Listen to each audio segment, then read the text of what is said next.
ও হরি ও হরি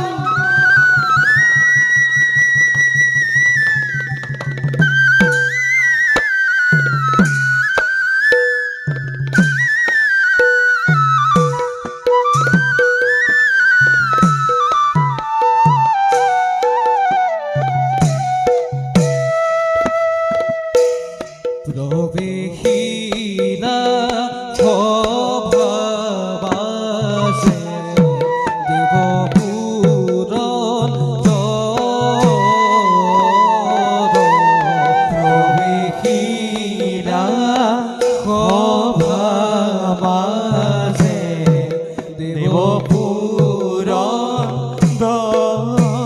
দেবপুরন সঙ্গে আহে দেবগণ দেখিতে খুব সঙ্গে আহে দেবগণ দেখিতে খুব দেখিবতে পাইলা গৈ সভাৰ ভিতৰত দেখিবতে পাইলা গৈ সভাৰ ভিতৰত ৰাম হৰি ৰাম হৰি বুঢ়ানী ৰত্ন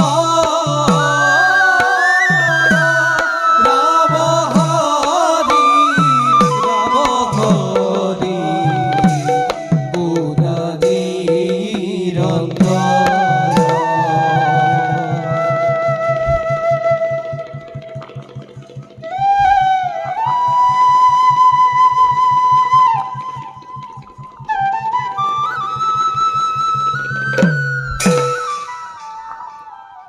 দেবগণ দেবরাজ হরগর রজাময় এই অমরাবতীপুর সাম্রাজ্য আমার হে প্রকৃতির সমস্ত রূপ সম্মিলিত করি সৃষ্টিকর্তা ব্রহ্মায় করিছে সজন এই অমরাবতীপুর হয় দেবরাজ দেবগণ দেবরাজ এই অমরাবতীপুর নহয় জানো দেবতার অমূল্য সম্পদ হয় দেবরাজ তথাপিতো দেবগণ দেবরাজ এই এই লোভনীয় রাজ সিংহাসন এই লোভনীয় দেবৰাজৰ পদ কি জানিবা হৰে কোনোবাই দেবৰাজ দেবৰাজ সংশয় নানিব মনত থাকোতে জীৱিত এই দেৱতা মণ্ডলী নোৱাৰে হৰিব স্বৰ্গৰ ৰাজসিংহাসন দেবগণ দেবৰাজ মনি জমত অগ্নি কৰিছে কঠোৰ তপ দেৱানৈ হয়বোৰ সেই চিন্তাই দহিছে অন্তৰ আৰু সেই তপস্যাৰ বলতেই মুনি জমত অগ্নিয়ে বৈকুণ্ঠপতিক সন্তুষ্ট কৰি লাভ কৰিব খোজে নেকি সেই স্বৰ্গৰ আসন কি কৰো পাই কিবা দৰে মুনি জমতকটিৰ তপস্যাত মই ঘটাও বিঘিনি আচৰিত জবদগ্নি তপস্যা স্বৰ্গাৰোহণ যাৰ কণ্ঠত হয় বেদধ্বনি উচ্চাৰণ গাঁৱে শোভা বৰ্ধন যাৰ গেৰুৱা বখন সেই তপোধনে পালিব কেনেকৈ আহি এই স্বৰ্গৰ ৰাজসিংহাসন নাজানো কিহৰ মোহত পৰি মুনি জমতকটিয়ে কৰিছে তপস্যা ঘটাব খুজিছে কিয় বিঘিনি এই দেৱ সমাজত তিন শয্যাদাৰ গেৰুৱা বখন পৰ্ণকটিয়ে শস্যদাৰ বাসস্থান তেনেস্থলত কিহৰ লোভত সেই উমানন্দ দেবৰাজ চিন্তাৰ নাই প্ৰয়োজন থাকোতে ধৃত এই দেবতা মণ্ডলী নিশ্চয় ৰক্ষা কৰিম ৰাজসিংহাসন। নহয় মনে মোৰ নলয় বুজনি, মনে মোৰ নলয় বুজনি।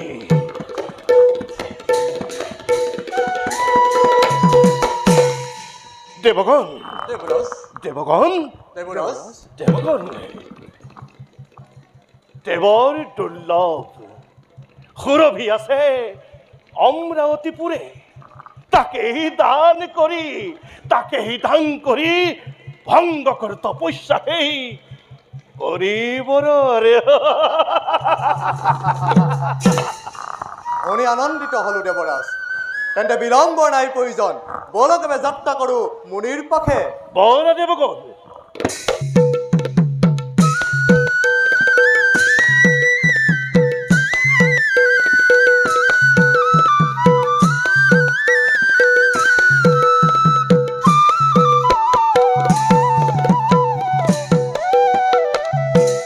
ও হরি ও হরি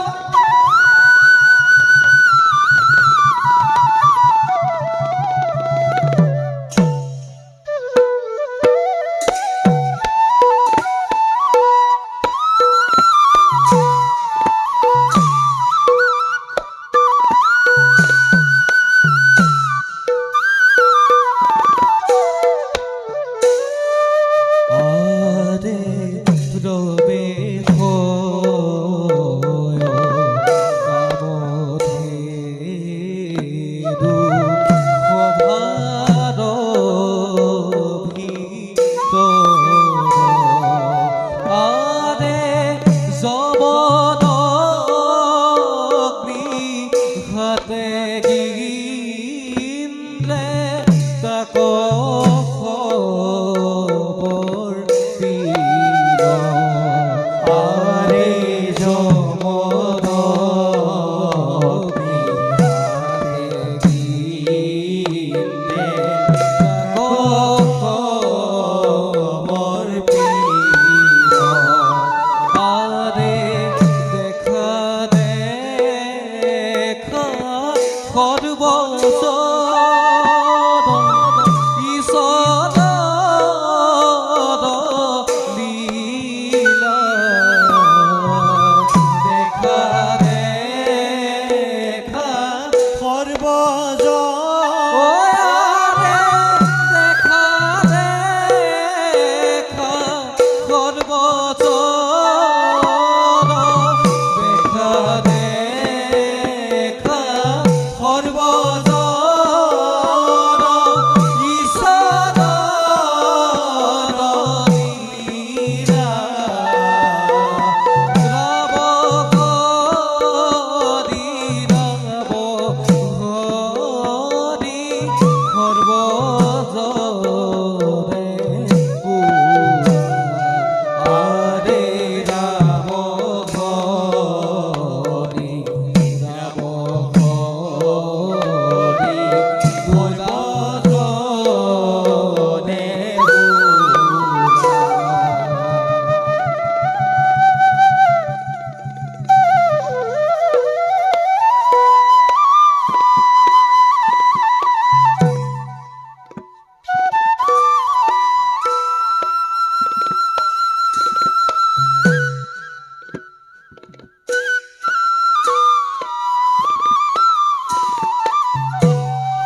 নমো নারায়ণ ও গতির গতি তোমার শরণে প্রভু সহস্র মিনতি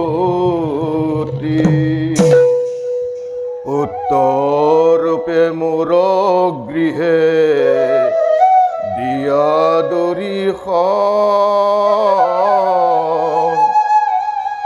মনোবাঞ্ছা পূর্ণ করা প্রভু নারায়ণ। হে চিরসুন্দর, হে চিরবংশিত, বিশ্বর সকল জ্যোতি পুত্ৰ ৰূপে নয়নৰ মণিৰূপে পাওঁ যেন তোমাকে এই জীৱনত। সঁচা তুমি হেন বিশ্বপালকৰ হবলৈ উপযুক্ত জনক কিবা সত্য কিবা সামৰ্থ্য আছে আমাৰ। হে বিৰাট, মনোবাঞ্ছা পূৰ্ণ কৰা মোৰ হে বাঞ্ছা কল্পতৰু।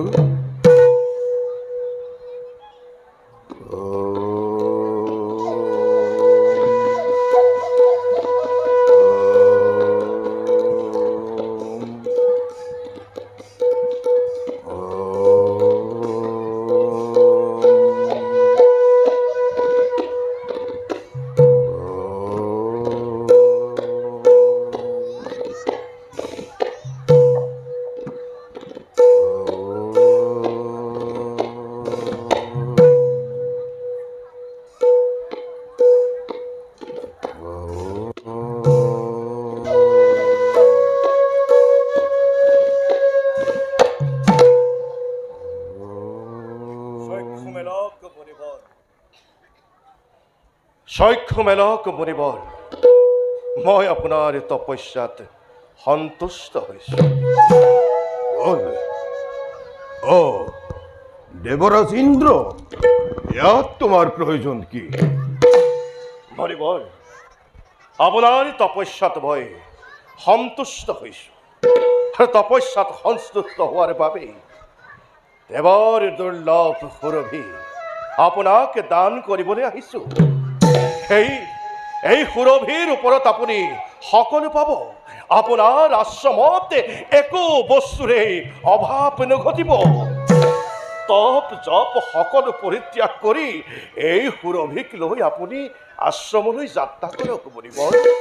কিন্তু দেৱৰাজ, মইতো এই সুৰভিৰ কাৰণে তপস্যা কৰা নাই। তেন্তে তোমাৰ উদ্দেশ্য কি?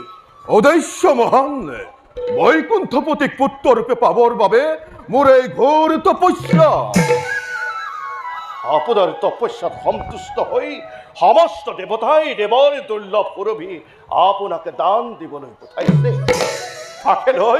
তাকে লৈ আপুনি আশ্ৰমলৈ যাত্ৰা কৰক মুনিবৰ। হে দেৱৰাজ, দেৱৰ দুৰ্লভে সুৰভিক দি কিয় মোক বিঘিনি সাগৰত পেলাইছে? মহাৰাজ, আমাৰ কৃতাৰ্থ কৰক। আমাক কৃতাৰ্থ কৰি দেৱৰ দুৰ্লভ সুৰভিক আপুনি গ্ৰহণ কৰক মুনিবৰ। মই এতিয়া বিদায়হে মাগিলোঁ।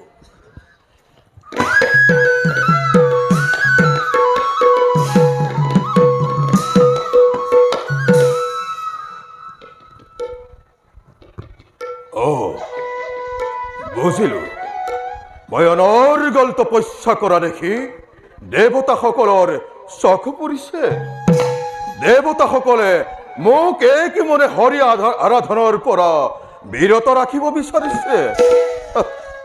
ইও এক হৰিৰে লীলা। ময়ো হৰি সাধনাৰ পৰা নহওঁ বিৰত। চাওচোন দয়ালু হৰিৰ দয়া হয় নে নহয়। হে প্ৰভু দয়াময়, জনমে জনমে তোমাৰ চিন্তাৰ পৰা যেন বিচলিত নহওঁ। ওম নমো ভগৱতে বাসুদেৱায়। ওম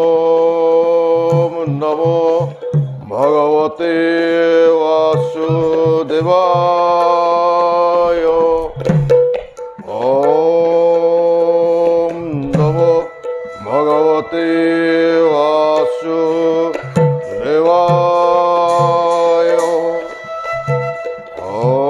ওম নমো ভগবতে বাসুদেবায়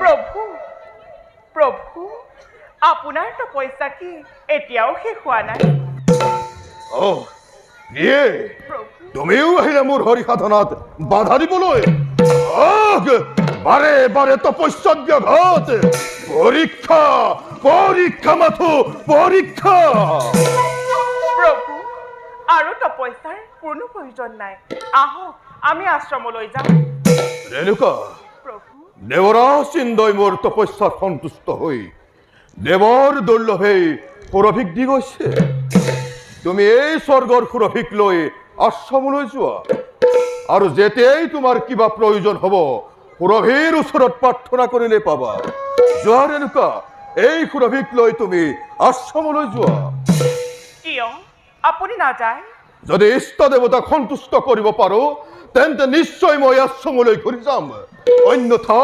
অনাহাৰ অনিদ্ৰাই তপস্যা কৰি জীৱন পৰিত্যাগ কৰিম প্ৰভু প্ৰভু তপস্যাৰ দ্বাৰা সুৰভিক পোৱাৰ পাছতো আৰু তপস্যাৰ প্ৰয়োজন কি প্ৰয়োজন আছে ৰেণুকা নাৰায়ণক পুত্ৰৰূপে পাবৰ বাবে মোৰ এই কঠোৰ তপস্যা কিয় নাৰায়ণক পুত্ৰৰূপে পালে কি হ'ব শুনিছো তেওঁ যাৰ পুত্ৰ হয় সকলোৱে দিনে ৰাতিয়ে কান্দি থাকিব লাগে সেইহেতু নাৰায়ণক পুত্ৰৰূপে পোৱাৰ প্ৰয়োজন কি ৰেণুকা বাৰে বাৰে তপস্যাত বাধা দিছা কিয় যোৱা সুৰভিক লৈ তুমি আশ্ৰমলৈ যোৱা ভাল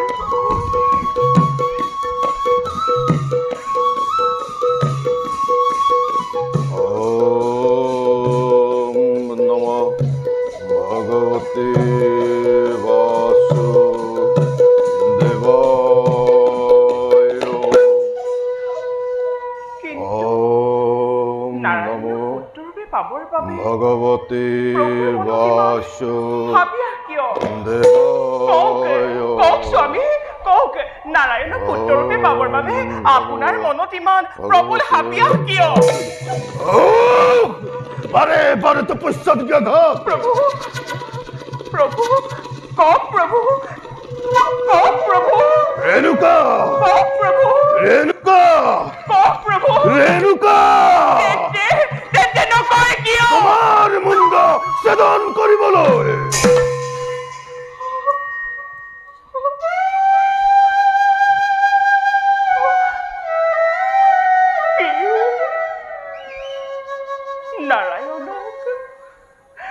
নাৰায়ণক পুত্ৰৰূপে কামনা কৰিছে মোৰ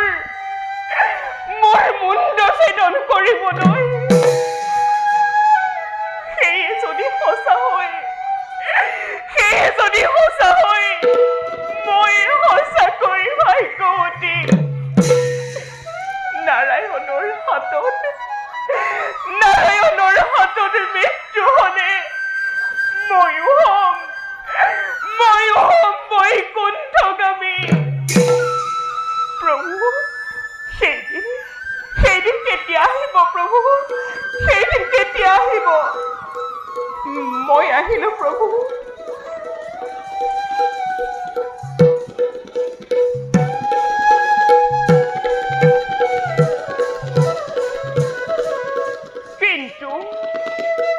কিন্তু যোৱাৰ আগতে এষাৰ কথা কৈ যাওঁ আপুনি দিনে দিনে তপস্যা কৰি যি সুৰভিক লাভ কৰিলে তাৰ বাবেই আপোনাৰো মৃত্যু ঘটিব তাৰ বাবেই আপোনাৰো মৃত্যু ঘটিব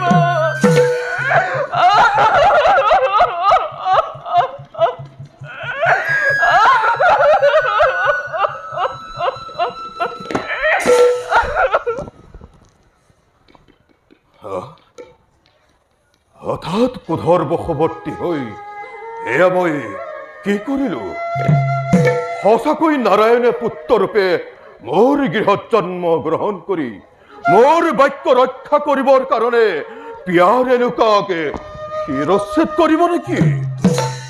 সঁচাকৈ সুৰভিৰ কাৰণে মোৰ প্ৰাণ যাব নেকি? চাওচোন ইচ্ছাময়ৰ ইচ্ছা।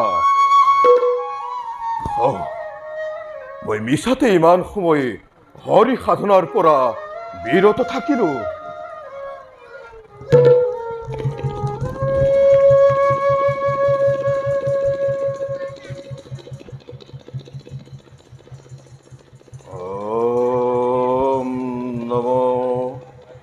ভগবতে বাসুদেবায়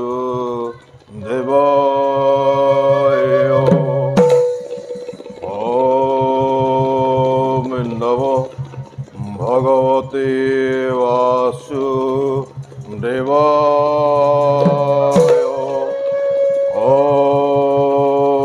নমো ভগবতে বাসুদেবায়। পৰিহাৰ কৰা জগদক নেই তপস্যা বিঘন শুনা তুমি ঘূৰি যোৱা নিচাশ্ৰমলৈ মনোবাঞ্ছা পূৰ্ণ হ'ব অতি সোনকালে মনোবাঞ্ছা পূৰ্ণ হ'ব অতি সোনকালে। কি শুনিলো? সঁচাকৈ নাৰায়ণে পুত্ৰৰূপে মোৰ গৃহত জন্ম লভিব? হে প্ৰভু নাৰায়ণ, কোনে বুজে তত্ত্ব তোমাৰ? ধন্য ধন্য আজি মই, ধন্য হল মোৰ তাপস জীৱন।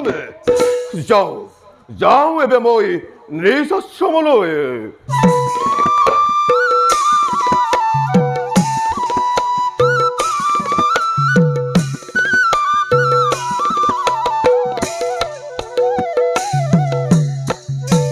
ও হরি ও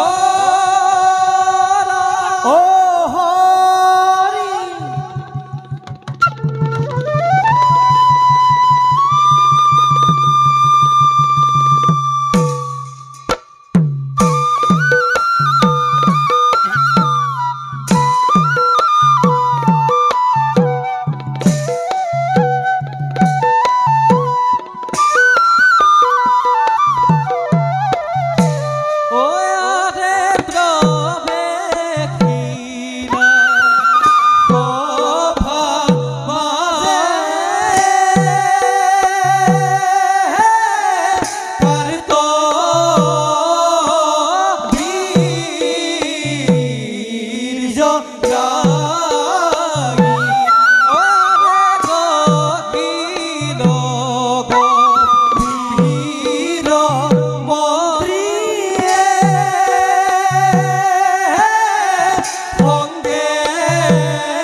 মন্ত্রী সেনাপতি মহারাজ কর্তবীর্য নম্বর এক সত্যি সম্রাট মই মহেশ্বরী পুনর মোর নাম যদি শুনে কোনোবাই মানৱ দানৱ সকলোতে হয় কম্পমান কি কোৱা মন্ত্ৰী সঁচা মহাৰাজ, অতি সঁচা। আপোনাৰ নাম শুনিলে সকলো হয় কম্পমান, আৰু কোনেও নিবিচাৰে আপোনাৰ বিৰুদ্ধাচৰণ কৰি অকাল মৃত্যু। অ সেনাপতি মহাৰাজ কোন ৰাজদ্ৰোহীৰ বিচাৰ কৰিবলৈ এতিয়াও বাকী আছে নেকি? মহাৰাজ আপোনাৰ ভয়তে ৰাজদ্ৰোহী নামটোৱে এই ৰাজ্যৰ পৰা কৰিছে পলায়ন। তুমি কব খুজিছা যে মোৰ সমকক্ষ যুদ্ধ নাই বিশ্ব ব্ৰহ্মাণ্ডত? আপোনাৰ ধাৰণা সঠিক। মই তোমাৰ কথাত সন্মতি লহিব নৰ মন্ত্ৰী। মহেশ্বতীপুৰৰ মন্ত্ৰীয়ে কেতিয়াও মিছা কথা নকয় মহাৰাজ। ঐ মন্ত্ৰী, ময়ো এদিন ভাবিছিলো মোৰ সমকক্ষ যুদ্ধ নাই এই বিশ্ব ব্ৰহ্মাণ্ড, কিন্তু যোৱা ৰাতিৰ পৰা সেই ভ্ৰম মোৰ হাতৰ হৈছিল। আছে মন্ত্ৰী, আছে মোৰ সমকক্ষ যোদ্ধা, সেই হেতু যোৱা ৰাতিৰ পৰা অন্তৰ মোৰ কঁপিব লাগিছে। কোনোবাই কৈছিল মোক কাণে কাণে কৰ্তব্য তোৰ আৰু বেছি পৰ নাই, অচিৰেই শেষ হ'ব তোৰ সুখৰ জীৱন। মহাৰাজ স্বপ্নস্থল হল এটা মাথো ভ্ৰান্তি। সেই স্বপ্নৰ বাবে কিয় কৰে চিন্তা কাৰণে? মহেশ্বতীপুৰৰ ৰজা আপুনি কাৰ্তবৃত্য, যাৰ নাম শুনিলেই স্বৰ্গৰে দেৱতা, মৰ্ত্যৰে মানৱ, পাতালৰে বাসুকিও হৰি হয় কম্পমান। সেইজনৰ জীৱন কাঢ়িব পাৰে জানো কোনোবাই? মহাৰাজ, বৃথা চিন্তা কৰি আপুনি আকুল নহ'ব। আপোনাৰ সমকক্ষ যুদ্ধ কোনো নাই মহাৰাজ। নয় মন্ত্ৰী, সেই বিশ্বাস মোৰ কেতিয়াবাই হেৰাই গৈছে। সপোনৰ মতে মোৰ মিত্ৰ এক ব্ৰাহ্মণ পুত্ৰৰ হাতত। মহাৰাজ, এজন ব্ৰাহ্মণ পুত্ৰৰ হাতত আপোনাৰ মৃত্যু? শুনা মন্ত্ৰী আৰু সেনাপতি, মহাৰাজ, কওঁ শুনা মই যোৱা ৰাতি সপোনৰ কথা। এটি ব্ৰাহ্মণ কুমাৰে মোক চাই তৰ্জন গৰ্জন কৰি খেদি আহিব লাগিছে, আৰু মই তাৰ তৰ্জন গৰ্জন দেখি মোৰ চকুৰ আগতে জয় আগুলি দেখি মোৰ বুকু কঁপিব লাগিছে। যি দুবাহুৰ দ্বাৰা মই হত ৰজাকে কৰিছিল পৰাভূত, যি ৰণক্ষেত্ৰত হস্তৰে হত ৰজাই খেদি আহিলেও মোৰ বুকু গোপন আছিল, কিন্তু যোৱা ৰাতি সেই ব্ৰাহ্মণ কুমাৰক দেখাৰ পৰা মোৰ বুকু কঁপিব লাগিছে। সেই ব্ৰাহ্মণ কুমাৰে মোক চাই খেদি আহিব লাগিছে, আৰু মই একোকেই কৰিব নোৱাৰিলো।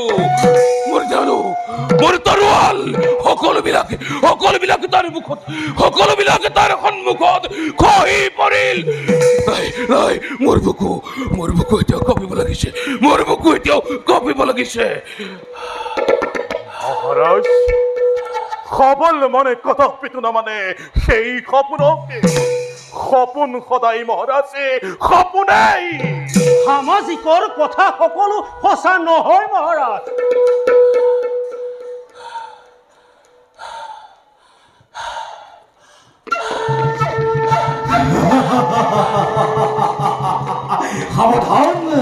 সাৱধান দুষ্ট কুলংগাৰ কাৰ্তবৃত্য, তোৰ অত্যাচাৰ আৰু পৃথিৱীয়ে সহিব নোৱাৰে।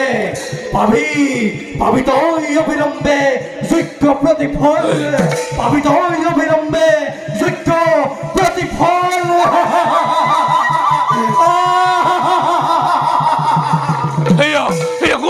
শুনা মন্ত্ৰী, শুনা সেনাপতি, শুনা সেই ভীষণ আকাশবাণী, সেই শূন্যবাণী শুনি মোৰ বুকু আকৌ কঁপিব লাগিছে। নাই,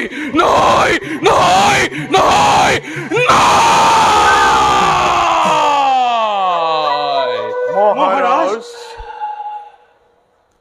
মন স্থির হতই অস্থির নহবি হৃদয় উপযুক্ত প্রতিদ্বন্দ্বী সমকক্ষ যোদ্ধামোর মেলিব ধরাত তার পিছতে মিত্র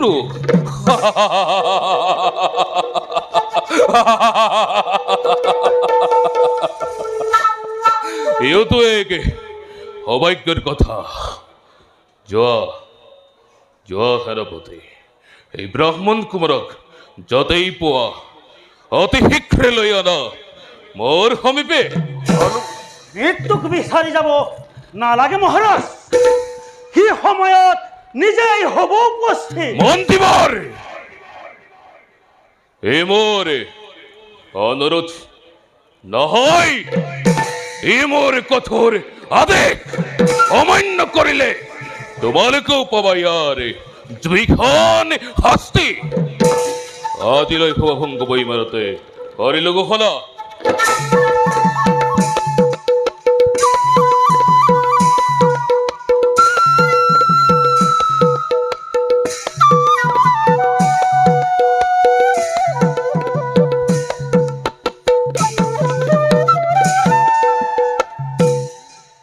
ও হৰি ও হৰি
অবিৰাম লীলাৰে অনন্ত সুত, চতুৰ্দিশে লীলাৰ সুতত উটি যায় আকাশ পাতাল।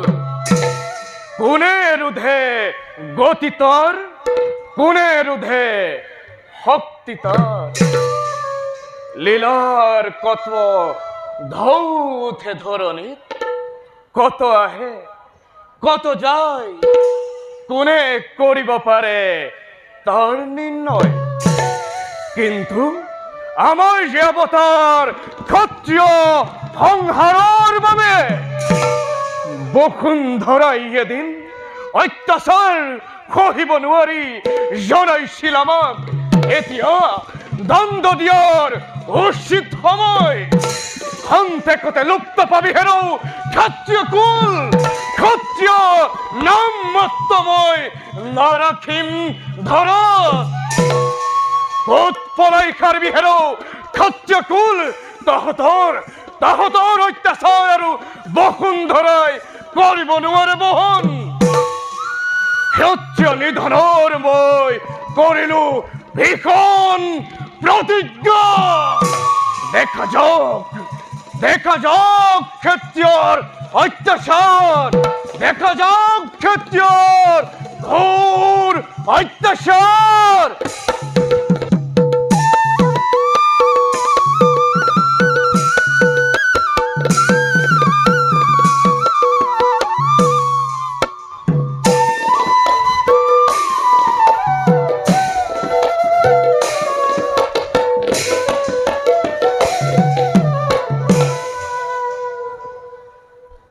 বিধাতাৰ অনুৰোধত ৰামৰ দৰে পুত্ৰ লাভ কৰিলো মই তাতোতকৈ আনন্দৰ কথা আৰু কি হ'ব পাৰে যেদিন ধৰি ৰামকে পুত্ৰৰূপে লাভ কৰিছো সেইদিনাৰ পৰাই মোৰ আশ্ৰমৰ তৰুলতা সুস্থি হৈ বৈকুণ্ঠপুৰী যেন হ'ল চাৰিওফালে চন্দনৰ গোন্ধত মোৰ আশ্ৰম হয় আমোল বোল দিনে দিনে ৰামৰ প্ৰভাৱ দেখি মই আচৰিত হৈছো অতি কম দিনৰ ভিতৰতে ৰাম অস্ত্ৰ শস্ত্ৰত পাৰ্গত হৈ উঠিল কৰুণাময়ৰ কৃপাত সাৰ্থক হলে যমদগ্নিৰ তাপস জীৱন সন্ধ্যা পূজাৰ সময় মোৰ হল সমাগত ৰেণুকা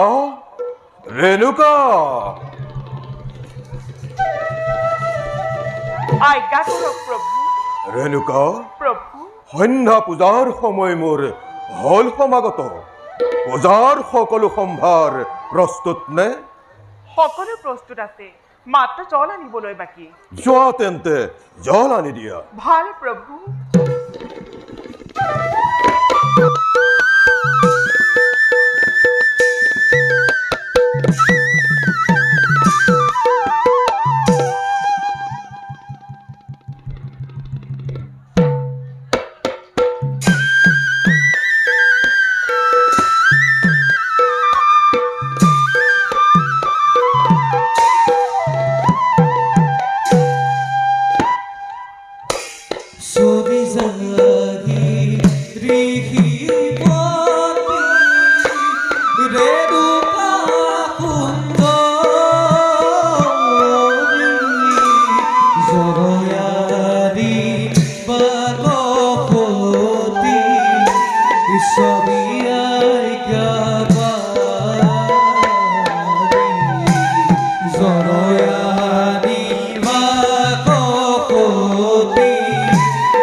কেনে সুন্দৰে মনোমোহা সৰোবৰ সৌ নিজৰাৰ কোনো কোনো সুৰত ভোমোৰাৰ গুণগুণনি আৰু হৰিণ পোৱালীবিলাকে চেও ধৰি নাচিব লাগিছে সঁচাকৈ এওঁলোকৰ সাৰ্থক জনম আৰু সৰগৰ দেৱবালাসকলে সুমধুৰ নৃত্য গীতৰ লহৰেৰে স্নান কৰিব লাগিছে। সঁচাকৈ সঁচাকৈ এওঁলোকৰ সাৰ্থক জনম।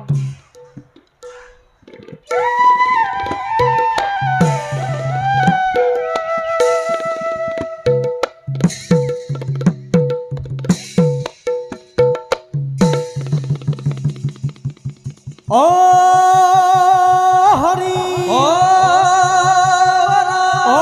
হৰি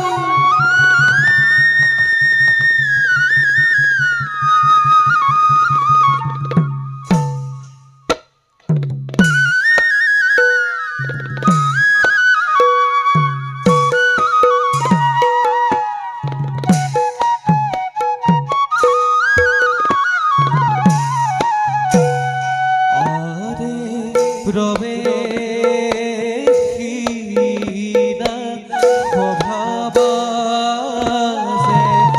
দেব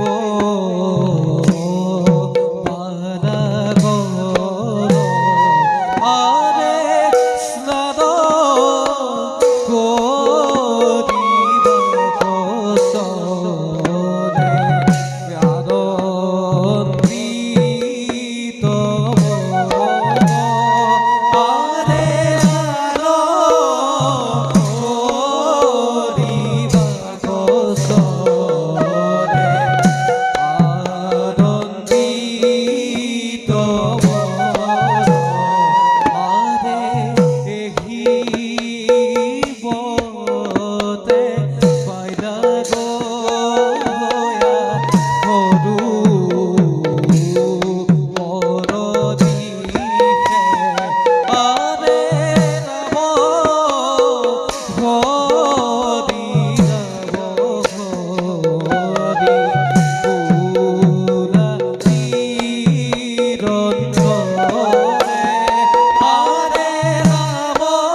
সখী হৌৱা চোৱাচোন সখী, কেনেনো সুন্দৰী ৰাজকোৱা সখী। এয়াই যেন সখী অমীয়া সৰগ। চোৱা সখী, নিৰ্মল জলধাৰাৰে সোণত সুৰগা চৰাই জিলিকিছে সৰোবৰৰ নতুন ৰূপেৰে। ব'লা সখী, জলকেৰি কৰি আমি আপোন মনেৰে সুমধুৰ সৌন্দৰ্য কৰোঁগৈ আমি আনন্দ মনেৰে। ব'লা সখী, সাৰ্থকৰ জীৱন আমি প্ৰকৃতিৰ মধুময় পৰশত। ব'লা সখী।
মহিলাসকলৰ সুমধুৰ গীত নৃত্য কৈছা আকৌ মোৰ বৰ প্ৰাণ চঞ্চল কৰি তুলিছে। সঁচাকৈ এওঁলোকৰ সাৰ্থকজনক।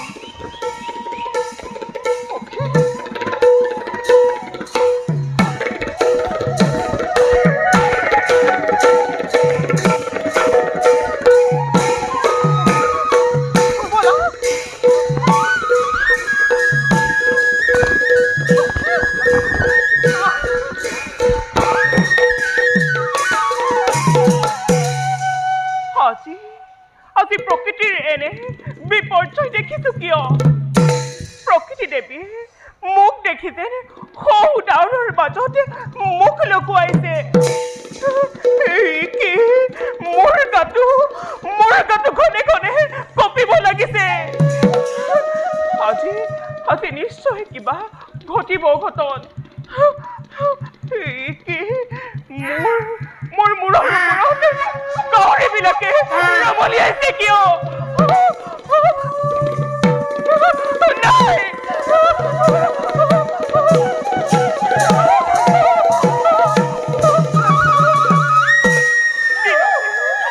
দিনতে শিয়ালবিলাকে ৰাও দিব লাগিছে কিয়?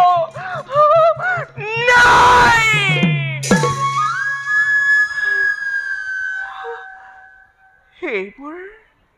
এইবোৰ নাভাবো অলপো। মইচোন ইয়াত থকা বহু পলম হ'ল। সন্ধ্যা সময় পাৰ হৈ গ'ল। যাওঁ মই নকৰো পলম।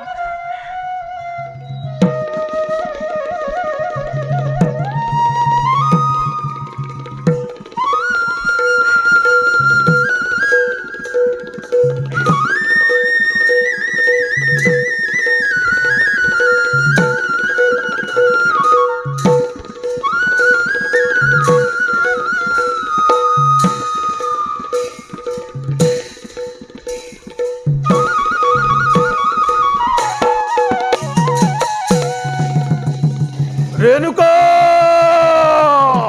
ৰেণুকা ৰেণুকা ইমান অহংকাৰ দুস্তৰ মনিৰ যমদগ্নিৰা দেখতই অবহেলা কৰিলি। আৰু সহ্য নহয়। আজি পৃথিৱী সাৰখাৰ কৰিম। এই যমদগ্নিৰ কোঠানলত দেৱতাও হৈ কম্পমান। এনেজনৰ পত্নী হৈ স্বামীৰ বাক্য তই অৱহেলা কৰিলি। সন্ধ্যাৰ পূজাৰ সময় অতীত কৰাই মহাপাপত মোক লিপ্ত কৰালি। বুজিলো তই মোৰ অবাধ্য পত্নী বেভিচাৰিণীক দণ্ড দিয়াটো মোৰ কৰ্তব্য। আজি বেভিচাৰিণীক দণ্ড বিধান কৰিম। দণ্ড আজি বেভিচাৰিণীক এনে দণ্ড দিম যাতে জগতত কোনো পত্নী স্বামীৰ অবাধ্য নহয়।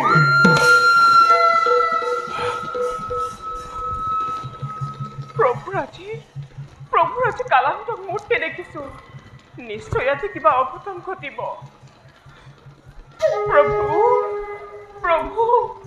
প্ৰভু এয়া জল আনিছো, গ্ৰহণ কৰক প্ৰভু। দূৰ হ পাপিষ্ঠিনী মোৰ সন্মুখৰ পৰা। মোৰ সন্ধ্যাৰ সময় অতীত কৰাই মহাপাপত লিপ্ত কৰালি। অথচ মোৰ সন্মুখত থিয় হবলৈ তোৰ ভয় লগা নাই? তাই মহাতপস্বী যমদগ্নিক এতিয়াও চিনি নাপালি যমদগ্নিৰ ক্ৰোধ। প্ৰভু ভুল নুবুজিব স্বামী। নদীৰ বুকুত সৰগৰপেশ্বৰীগণে তুলিছিল নৃত্য গীতৰ সুললিত লহৰ। আৰু সেই সুললিতৰ লহৰে মোক কৰিছিল মুগ্ধ।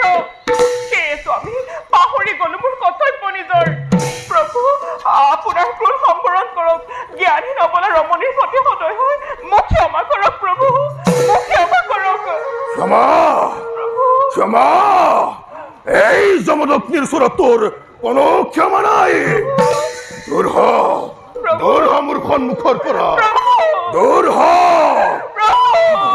মোক ক্ষমা তোৰ কৰক তোৰ কাকুতি মিনতি শুনিবলৈ মোৰ অলপ ইচ্ছা নাই ঋষিৰ পত্নী হৈ ভোগী বিলাসত মত্ত হৈ তপস্যাৰ সময় অতীত কৰাই এতিয়া ক্ষমা খুজিবলৈ আহিছ দূৰ হ মোৰ সন্মুখৰ পৰা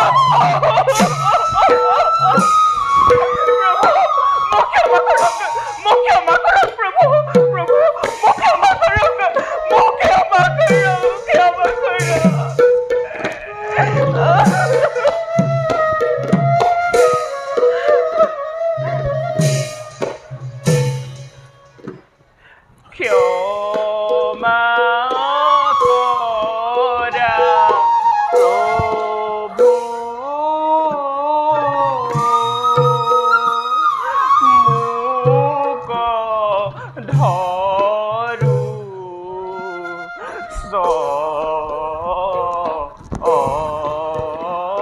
ধৰু চৰণত তোমাৰ বিহনে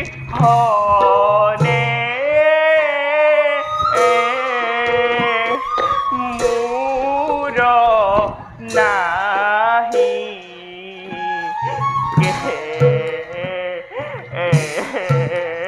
নিস্তাৰ আৰে তোমাৰ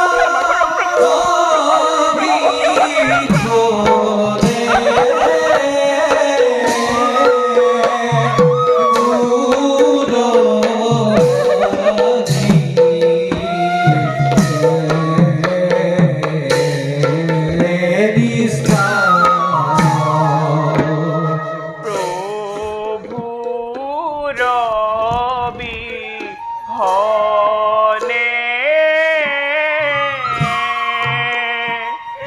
মোৰ আন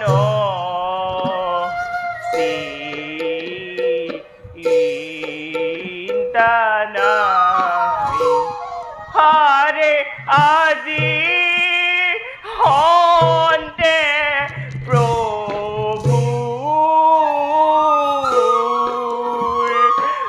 ক্ৰোধে প্ৰাণ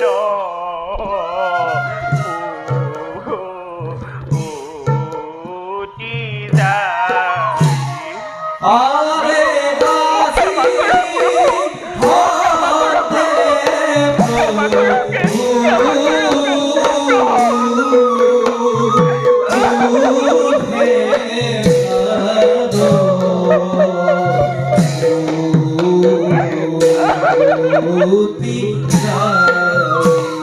প্ৰভু প্ৰভু চৰণত ধৰি মই কৰিছো কাকুতি মোক ক্ষমা কৰক মোক দয়া কৰক আপোনাৰ ক্ৰোধ সম্বৰণ কৰক তই মোক স্পৰ্শ নকৰিবি পাপিষ্ঠিনী তই নাজাননে এই যমদগ্নিৰ ক্ৰোধনলতে স্বয়ং বিষ্ণুৰ নিস্তাৰ নাই তই সকলো জানিও মোক অৱজ্ঞা কৰিলি দূৰ হ মোৰ সন্মুখৰ পৰা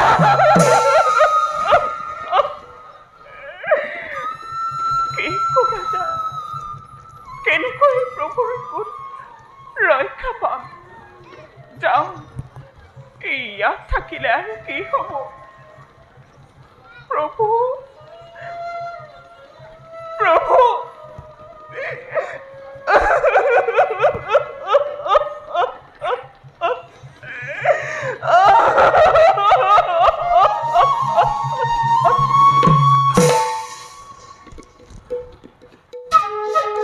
অতি ভক্তিহীন এনে চলনাৰীকে দণ্ড বিধান কৰা তোমাৰ কৰ্তব্য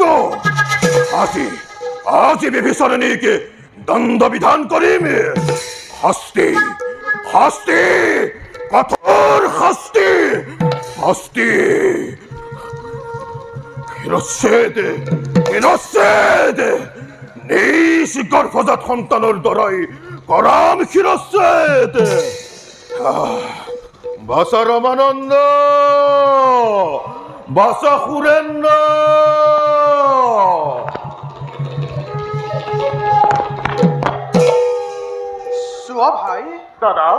আজি দেখোন পিতাই কালান্তক মূৰ্তি ধৰিছে। হয় দাদা, আমি পিতাৰ এনে মূৰ্তি কেতিয়াও দেখা নাই। হয় দাদা। দাদা, ভাই, আজি পিতাক বৰ খং উঠা যেন লাগিছে। আৰু দাদা, আয়ুচোন আজি পূজাৰ গৃহত নাই। হয়তো আয়ে কিবা জগৰ লগালে। ব'লা ভাই, দাদা, আমি পিতাক সান্তনা দিব পাৰো নেকি? বলক দাদা। পিতা, দাসৰ সেৱা গ্ৰহণ কৰক। ধন্যবাদ সাহতে, তোমালোকে মোৰ আদেশ পালন কৰিবা। এই মুহূৰ্ততে জন্মদাত্ৰী মাতৃক শিৰচ্ছেদ কৰিব পাৰিবা?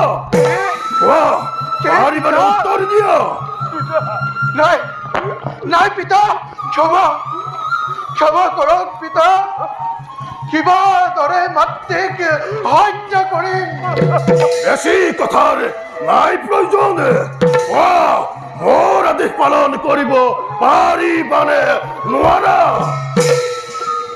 সেই আদেশ পালন কৰা বৰ কঠিন পিতা।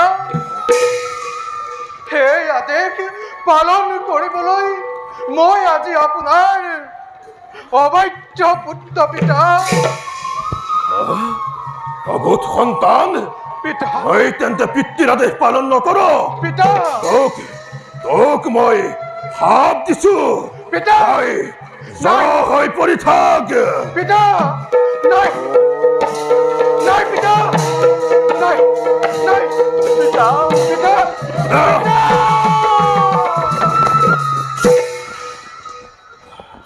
আৰু তই মোৰ আদেশ পালন কৰিব পাৰিবি নে নোৱাৰ? নাই নাই নাই পিতা, মোক আপুনি অন্য বৰ কৰক প্ৰদান। মই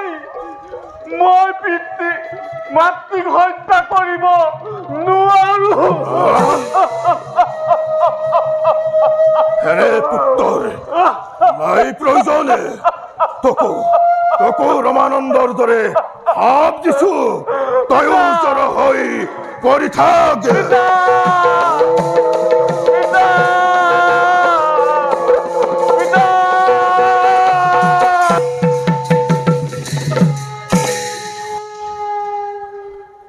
বাসাৰাম, বাসাৰাম, বাসাৰাম। পিতা, অধম পুত্ৰৰ পণিপাত কৰিব গ্ৰহণ। ৰাম, পিতা, কিবা হেতু মতালে দাসক, কিবা কাৰ্য মই কৰিম সাধন। বাসাৰাম, পিতা, শাস্ত্ৰ অধ্যয়নৰ লগে লগে তোমাৰ জ্ঞানৰ পৰিসৰ বৃদ্ধি পাইছে।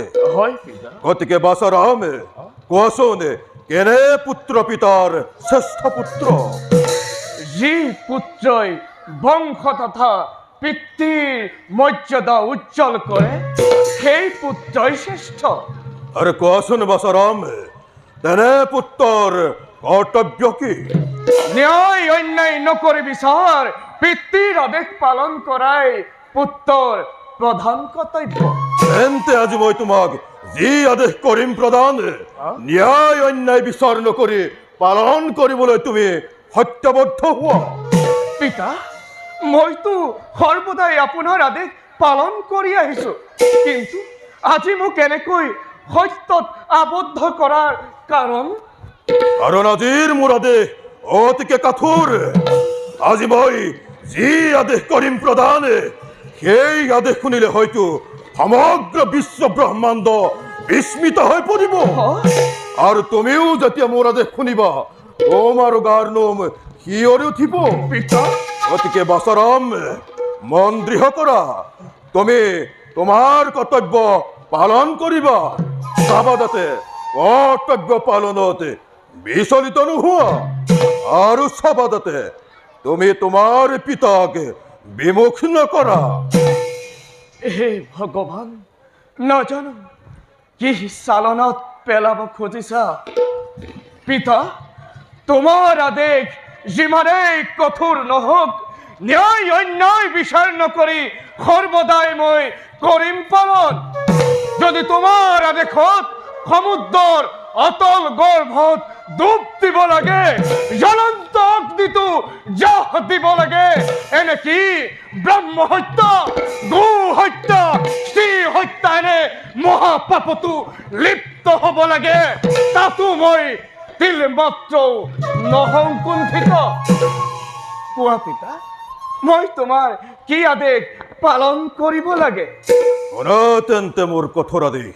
পিতা হাতে লৈ পৰশু, হাতে লৈ পৰশু, এতিক্ষণে জন্মদাত্ৰী মাতৃক কৰা শিৰচ্ছেদ।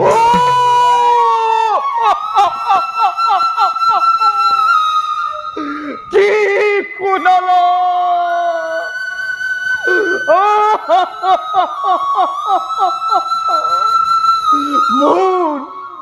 মোৰ শ্ৰৱণ শক্তি এতিয়াও ৰোধ হোৱা নাই কিয়? হৃদয় তই বিচ্ছিন্ন হ। হে মেদিনী, তুমি এতিয়াও স্থিৰ হৈ আছা কিয়?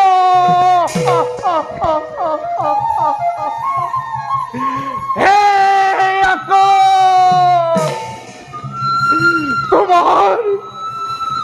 তোমাৰ বিশাল বক্ষত এই হত ভগাৰ ক্ষীৰত পৰিবলৈ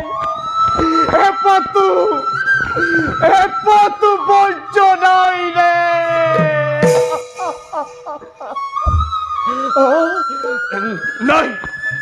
নাই, মই ক'ত আছো?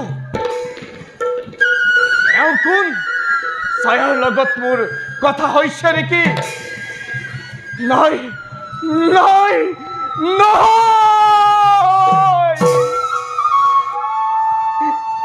এওঁই মোৰ জন্মদাতা, পূজনীয় পিতৃদেৱ।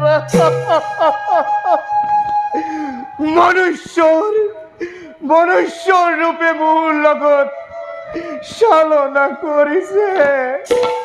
পিতা, তুমি মোক এনে আদেশ নিদিবা পিতা। বসৰাম, তুমি মোক কথা দিছিলা মোৰ আদেশ যিমানেই কঠোৰ নহওক কিয় ন্যায় অন্যায় নকৰি বিচাৰ পালন কৰিম বুলি। এতিয়া মোৰ আদেশ শুনাৰ লগে লগে তুমি বিচলিত হৈছা কিয়? যোৱা বছৰম মোৰ আদেশ তুমি পালন কৰা। ক্ষমা কৰা পিতা, ক্ষমা কৰা।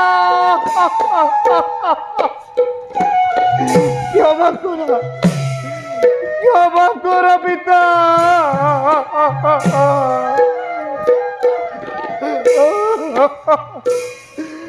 ক্ষমা কৰা পিতা মোৰ দহৰু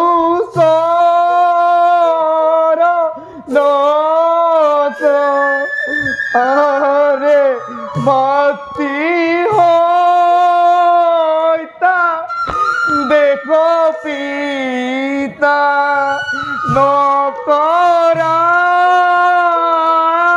মোক ক্ষমা কৰা পিতা। তুমি নিদিব পিতা, ক্ষমা কৰা। মই তোমাৰ চৰণ ধৰিছো পিতা, মোক এনে সদায় নিদিব পিতা।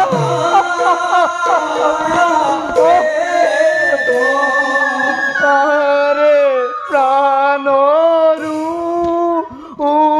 অধিক মোৰ জন্মদাত্ৰী মোৰ আৰে সম্পূৰ্ণ ক্ষমদাস তোমাৰ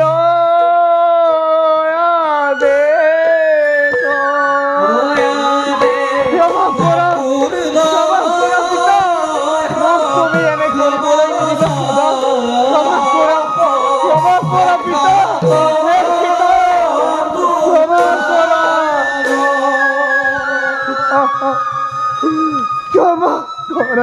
পিতা পুত্তৰ কিৰক তুমি এনে পঞ্চাঘাত নিদিবা পিতা এই আদেশ দিবলৈ তোমাৰ অলপো হৃদয় নকপিল পিতা বসৰাম পিতৃৰ আদেশ পালন কৰাটো উত্তৰ কৰ্তব্য নহয় নে তেন্তে কি তুমি কৰ্তব্য পালনত অক্ষম যে বৰ কঠোৰ আদেশ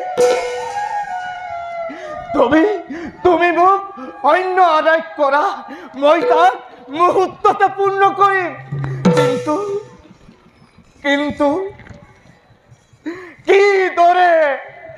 কিদৰে নিজ পুত্ৰই মাতৃক হত্যা কৰিব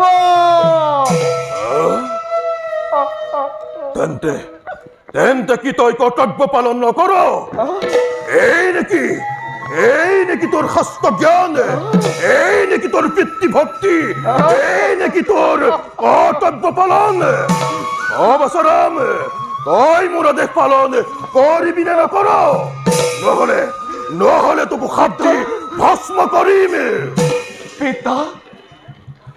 পিতা মাতাৰ ভিতৰত পাৰো কোন শ্ৰেষ্ঠ আৰু কোনটো গুৰুত্বৰ পাপ আলোচনা নকৰিবি ৰাম আজ্ঞা লংঘন নে নিজ মাতৃক হত্যা কৰা আলোচনা নকৰিবি ৰাম সময় হৈছে অতীত অবসৰাম তই মোৰ আদেশ পালন কৰিবি নে নকৰ অবসৰাম তই মোৰ আদেশ পালন কৰিবি নে নকৰ তোক শেষবাৰৰ তই মোৰ আদেশ পালন কৰিবি নে নকৰ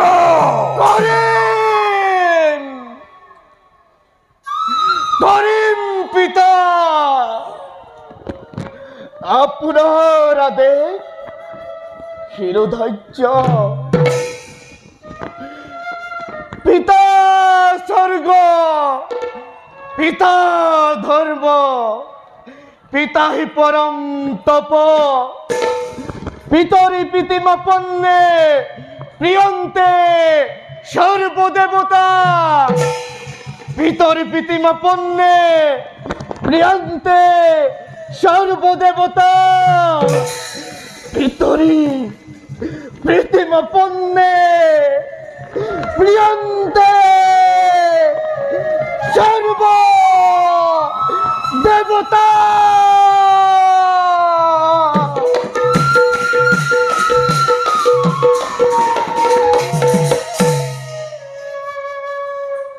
অতি ভক্তিহীনে অবাধ্য নারীক দণ্ড দিয়াটো অতি প্ৰয়োজন চাই লোৱা সেই জগতৰ নাৰী সমাজ পতিক অৱমাননা কৰাৰ পৰিণাম কিমান ভীষণ যাওঁ ময়ো যাওঁ ৰামৰ পিতৃভক্তিৰ পৰীক্ষা সংগই